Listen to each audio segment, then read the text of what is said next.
Hey guys, what's going on? It's Eli, back with another review video. One more to go. And to wrap up the Harry Potter review marathon, of course. Yeah, so let's wrap things up with the final Harry Potter film, The Deathly Hallows, Part 2. I mean, yeah, technically, because as I was establishing in my review of the first one, because, you know, they are both the same. Parts 1 and 2 are the same movie, but they're split in two parts. So, you know, yeah, and if they were just one, if it was just one whole film, God, that would just be 4 hours, I'd say, almost 4 or 5 hours. But you know, you get my point. All right, so the story: a clash between good and evil awaits as young Harry, Daniel Radcliffe, Ron, Rupert Grint, and Hermione, Emma Watson, prepare for a final battle against Lord Voldemort, once again played by Ralph Fiennes. I hope I said his last name right. Harry has grown into a steely lad on a mission to rid the world of evil. The friends must search for the Horcruxes that keep the dastardly wizard immortal. Harry and Voldemort meet at Hogwarts Castle for an epic showdown where the forces of darkness may finally meet their match. So again, of course, this takes place, you know, part 2, picking up where we last left off in part 1. And it's cool how the movie opens, of course, you know, again, and just like how the movie ends. Voldemort gets a hold of the Elder Wand. And the thing is, I didn't establish this in my review of part 1. Voldemort can't use his own wand because, according to him, both his wand and Harry's wand are in some ways twins. They can wound, injure each other, that is, but they can't kill. So that's when, you know, he needs, if he is to kill Harry Potter, he must do it with another's wand, and thus he gets a hold of the Elder Wand. Even Harry does use a different wand. He this time uses Draco's wand. And even say, like, where we pick up, where we see Harry and the others, you know, of course, Harry mourning over Dobby at his gravesite, and, you know, Harry speaking with the goblin Griphook, and also speaking to Ollivander, and Ollivander looking at the wands, and, you know, Ollivander telling him, "The wand chooses the wizard, Mr. Potter." So, and, yeah, because Harry got a hold of Bellatrix's wand and Draco's wand, and of course Harry does use Draco's wand. Harry, Ron, and Hermione, they get Griphook to help him, for him to help them get into Gringotts, and in return, Harry would give Griphook the sword of Godric Gryffindor. And yeah, once again seeing Gringotts, and Hermione this time, you know, she's disguised as Bellatrix. Of course, their cover is almost blown, but, you know, Harry uses a spell to, you know, do something to the head, I guess, of Gringotts, you know, the head goblin. And we get to see more of, like, say, as they're going into Gringotts and the caves and so on. And, of course, they do find one of the Horcruxes. And even, say, a dragon being there, the dragon at one point is let loose. Even when, say, Griphook just deserts them. You know, I said I'd get you in. I didn't see anything about getting you out.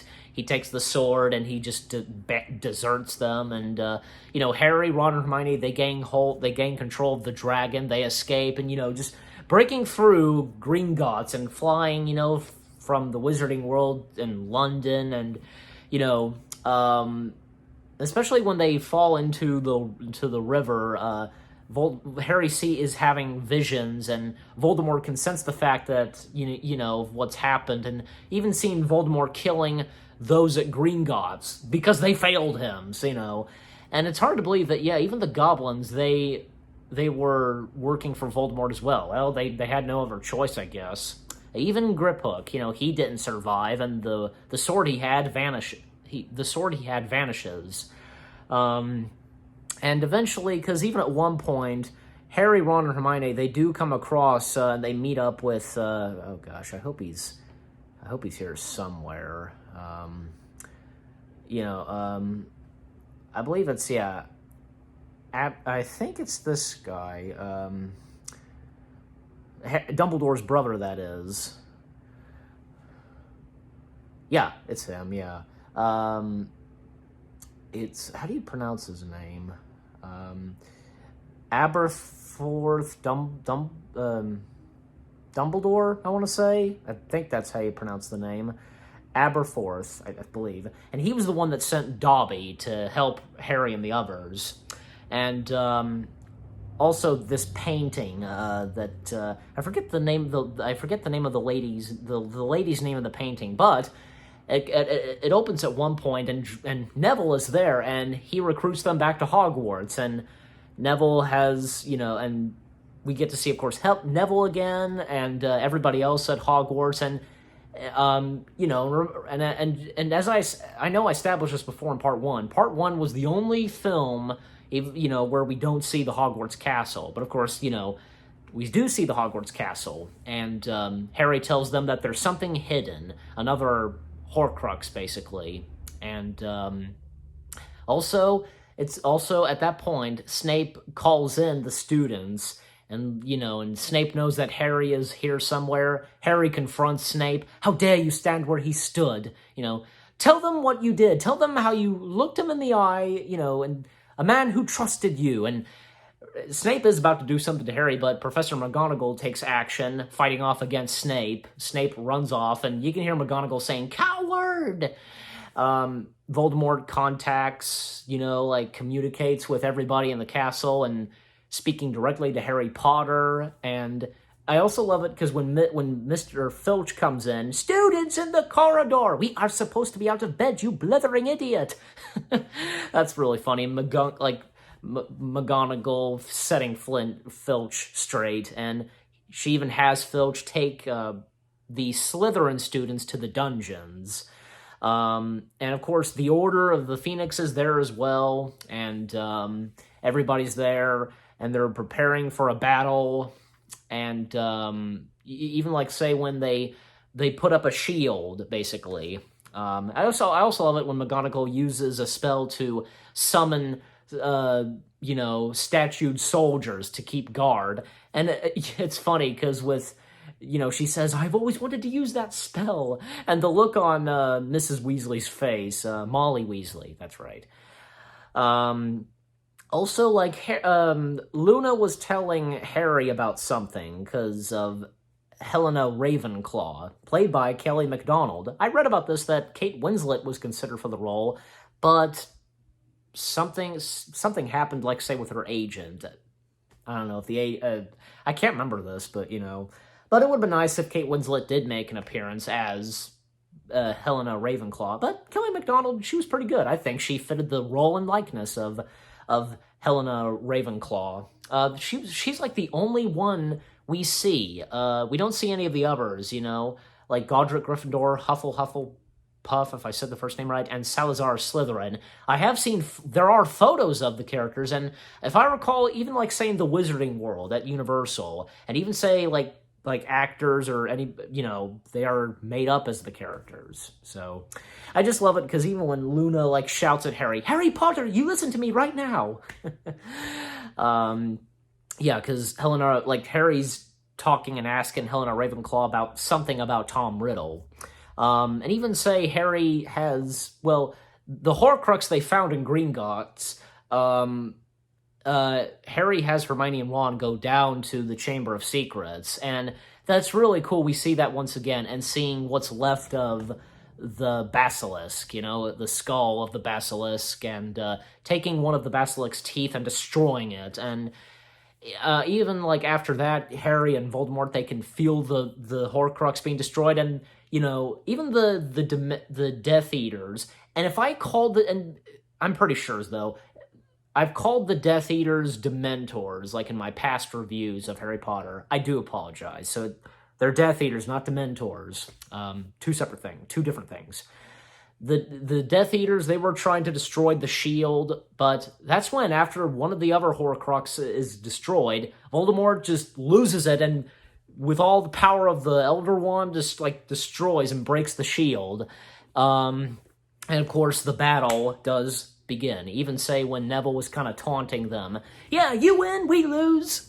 And they chase him like they're going into the bridge, and, you know, and they even destroy the bridge, causing some of the Death Eaters to fall to their death, and Neville, well, you think he didn't make it, but of course he's fine. I like it, even as the battle's beginning and everybody's running, like Neville's telling Harry about Luna, and he's mad for her.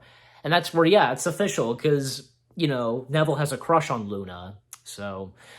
and I just love that too. One kiss, you know, Ginny gives to Harry right before they go into battle. And also, like, right before the battle was about to begin, because, you know, members of the Order, because, yeah, Professor Lupin being there, and, what's-his-face, and also Tonks. Tonks did show up. There was one deleted scene...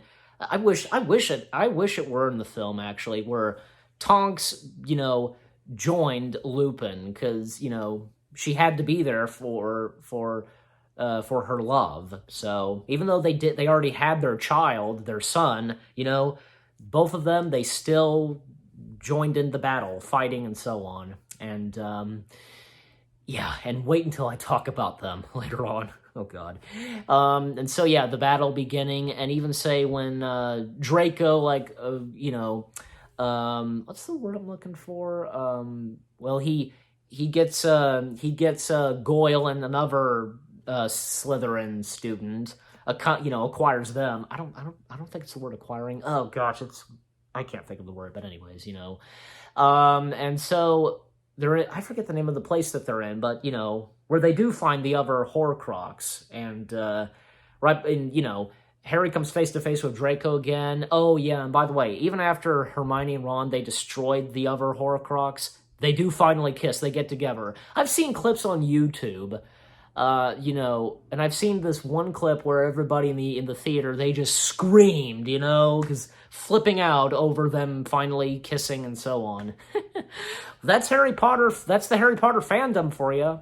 So, even like, when Goyle was cast the Avada Kedavra curse on Hermione, I just love that Ron, he was chasing after them, that's my girlfriend! And Goyle, at one point, he sets the place on fire, and I just like it how even Goyle, like, they're climbing up top, and Goyle accidentally, like, slips, and he falls into the fire. Well, he started it, and he falls into his own hands. You know, what he started. You know what I mean. Harry, of course, you know, he does save Draco, and Harry does destroy the Horcrux. The other Horcrux is destroyed, and the battle at one point does come to a halt. Even, like, say, when after, like, a little, like, talk between Voldemort and Snape, and there was also a little bit of talk between Voldemort and Lucius Malfoy. But at this point, Voldemort basically is through with Snape, kind of slices his neck, but that's not it. He has Nagini kill Snape, and oh gosh, even though we kind of don't see it, we can get the fact it's so gruesome. And Snape letting Harry take his tears, and the last words that he says, "You have your mother's eyes," and Snape dies. Very emotional. The aftermath, well, the first aftermath of the fight, and everybody, like, some that didn't make it, and some that are wounded, and those who died, oh gosh. First off, you know, one of the Weasley twins didn't make it. Even we kind of do see that on screen, as Voldemort is sending out a message, you know, to the whole castle and to Harry. Fred Weasley gets killed. He dies, unfortunately. And especially Lupin and Tonks. Both of them are dead too. And fun fact, J.K. Rowling had stated that she cried when she wrote, you know, Lupin being killed. That she was most upset about that. And it's like, well, why'd you do it? You're the writer. Why'd you kill Lupin? I don't know. Maybe it was necessary, and it's one of those things, probably. And it's also very heart-wrenching too, because seeing their dead bodies and how their fingers, like, they're just barely, like, touching their hands. You know what I'm saying? It's very emotional. And to think, you know, they left their son, and it's very emotional. And Harry, he goes into Dumbledore's office, and that cauldron that Dumbledore had of water, where like seeing memories and so on, because he took some of Snape's memories, well, the tears, basically. He drops the tears into the cauldron, and he sees Snape's memories. Snape, from childhood, had feelings for Lily, even like, say, when Lily, of course, did end up with James Potter, and like Voldemort, I guess, at one point coming to Snape, and Dumbledore telling Snape, it spoke of a boy born at the end of July, and yes, but it's her son. Hide them. Hide her. Hide them all. I beg you, Snape says. What will you give me in exchange, Severus? Dumbledore asks to Snape. And in Snape's reply, anything. And of course, Voldemort, of course, kills Harry's parents, and Wormtail, because, yeah, one shot of Wormtail taken straight from Prisoner of Azkaban. Did I forget to mention, because the last time we saw Wormtail in the Deathly Hallows was when he was knocked out by Dobby, and that was it. That's all. That's the last we got of Wormtail. Well, but anyways, yeah, because we never know what happened to Wormtail, even after he got knocked out by Dobby, because he gets knocked out, and right before he falls down, ow, it's pretty funny. So yeah, and and we see, because Snape just going into the house and seeing Lily's dead body, and Snape cast, an Expecto Patronum, a deer, basically. And I think, yeah, because that has to do with what happens in part 1, because at one point, Harry does come face-to-face with that. And even say when he was retrieving the Sword of Godric Gryffindor underwater, as I forgot to mention, in ice-cold water, basically. And Dumbledore, because, Lily, after all this time, and Snape, one word, always. I remember, I saw a clip of that on YouTube that was taken at a theater, and after he said that, always, everybody applauded. I almost forget what he meant by that, yeah, Snape always had feelings for Lily, I guess. I forget about that. I forgot. I do apologize. And, yeah, the look on Harry's face, after what he saw in the memories, it's all, hitting him very hard, because, yeah. And, of course, Harry finally has no choice but to die. He is ready to die, technically one last goodbye, saying goodbye to Hermione and Ron, and he has to do this on his own. And when he's ready to die, he sees Sirius Black, Lupin, his parents. They're going to be right with him as he comes face-to-face with Voldemort. And I especially like this when, Harry says to Lupin, about mentioning Lupin about his son, and Lupin, in response, one day others will tell him what his mother and father did. He'll one day he'll understand. Yeah, so, and that's another thing, too. I think there was going to be a scene of this in part 1, but it was never established, but, of course, in the books. Harry became the godfather to Lupin and Tonks' son, so that was really nice, for Harry being the godfather to their son. And, of course, Harry coming face-to-face with Voldemort, and even, say, Hagrid being held hostage.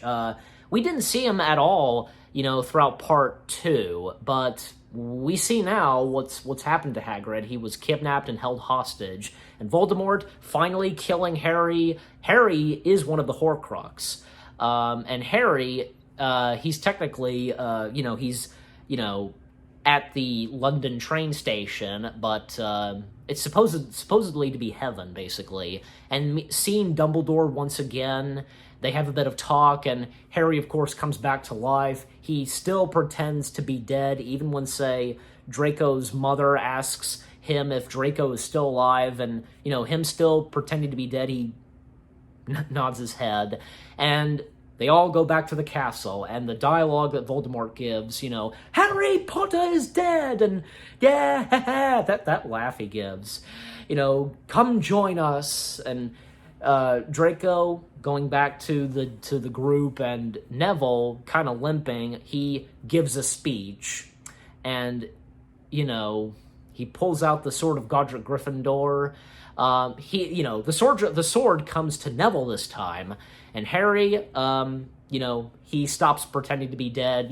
He fooled Voldemort throughout the whole time, even when, say, they made their way back to Hogwarts, and the second battle begins, and Harry fighting off against Voldemort, and Ron and Hermione dealing with Nagini. Nagini is the last Horcrux to destroy.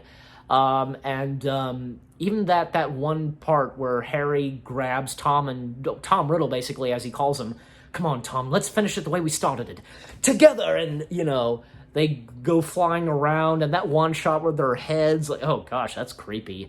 And finally, they have one last wand duel. Basically, Harry uses the Expelliarmus spell to kill Harry. I remember my mom telling me about this, and that in the books, everybody thought that Harry was crazy using the Expelliarmus spell to kill, but Harry found a way, basically, I guess you could say. And of course, Nagini is defeated. Neville kills Nagini using the sword, and Neville becomes the hero right there. And, Voldemort still trying to, kill Harry, but of course, he is defeated and just turning to dust and, particles. Like, oh man, that's creepy. But a pretty cool death villain scene right there. Pretty cool death villain scene, I guess you could say. Yeah. And everything is back to normal now. And I especially love it when Luna sits right next to Neville, as a hint, of course, that they are finally getting together. And I especially like it where at one, Hagrid, he hugs Harry, and oh yeah, did I forget to mention that Dumbledore's brother did show up to the battle, and when the Dementors were coming in, he cast the biggest Expecto Patronum spell. Like, that was a pretty big spell to cast them away. Even, say, the others that join in the battle with the Death Eaters, like trolls and spiders. Well, that makes sense. The epilogue. Well, as they're out in the entrance of Hogwarts, Harry, Ron, and Hermione, Harry eventually, he breaks the Elder Wand, and that's it for the Elder Wand, basically, the most powerful wand, and I guess, it was necessary for him to destroy. And we cut to 19 years later, and we see that Harry, Ginny, they now have kids of their own, going to Hogwarts for the first time. Same thing goes for Ron and Hermione, and even say we get one small appearance of Draco, same thing with him too. And apparently, even though it was cut, I don't think I could even see him. Remus and Tonks' son made an appearance in there as well, but there were photos, but eventually it was cut in the final film.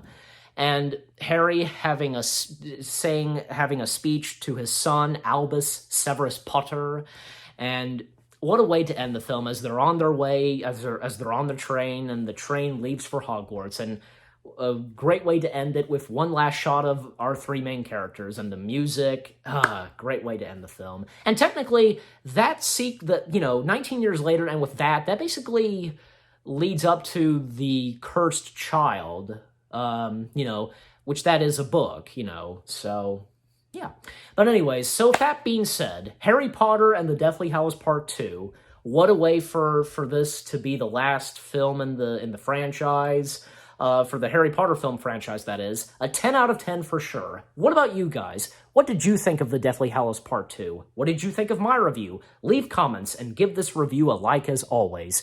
So with that being said, thank you very much for watching. I hope you guys enjoyed my review of Harry Potter and the Deathly Hallows Part 2. And with that being said, the Harry Potter review marathon has come to an end. It was really fun doing this marathon.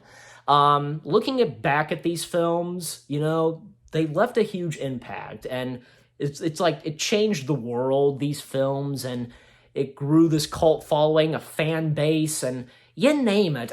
You get my point. I could go into so many details, but you understand. So with that being said, thank you very much for watching. It's been fun doing this review marathon, and until the next review marathon, I'll see you guys in the next video /review. Take care, and peace out.